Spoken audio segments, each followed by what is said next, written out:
Even though we had a few thunderstorms to track, especially this evening on the far southeastern Kansas side, it was not much to scrub out the heat, but we did a little better compared to yesterday's highs in the mid-90s. We had lower 70s to start this morning out and topping out at 91 so far at Joplin Regional at the top of the 6 o'clock hour. Everybody made it at least into the upper 80s to lower 90s this afternoon because of our front parked right on top of the region.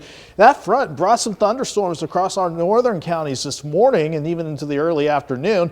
Then our focus shifted primarily to this cluster of storms that really doesn't look impressive now. It's more impressive one that was producing some severe weather, 70-mile-per-hour wind gusts, and I think up to ping-pong ball-size hails are working through Cowley and Sumner counties. But anything that's been trying to make it into our part of southeast Kansas, it's falling apart before it even makes it to Fredonia. So that is continuing to be a downward trend with our rain chances as we go through the overnight. But we're not done with rain chances just yet. 7th and range line, we're looking a bit mostly cloudy, but we're looking okay nonetheless. 79 is right now. North breeze at 5.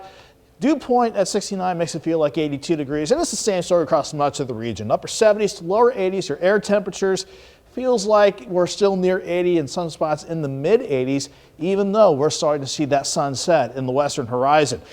Let's look at our surface setup here, especially at the surface here. Here's our front parked right on top of the region. You would think that it was going to continue to pass on through, but it's pretty much stalled out, and it's actually going to lift back north as we get the weekend started. But this cold front, that's the one that's going to give us a much needed break from the heat and ultimately squash this upper level ridge and force it back to the southwest. But that's staying in control, so even though that front will be around, that upper level ridge means we'll only see temperatures drop back after those few showers die out during the overnight, dropping back into the lower 70s.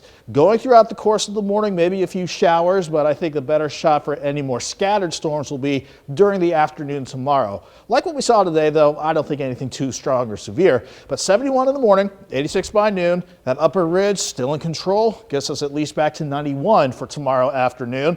I think we're quiet to start the overnight out, but by Friday morning, I'm going to be tracking maybe some isolated storms in our far northern areas, but that front lifts back to the north and we go back into the mid-90s for Friday.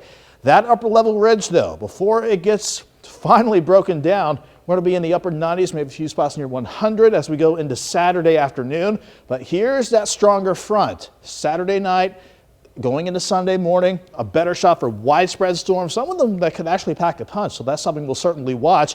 But look at what it does. It's going to force that ridge back to the west, and we'll be thankful for it because it'll give us a break from the heat, finally. 91 tomorrow, 94 Friday, upper 90s for Saturday, 83 for your Sunday. We'll stay in the 80s through early next week. Jordan, fingers crossed, we can dip back into the lower 60s by Monday morning.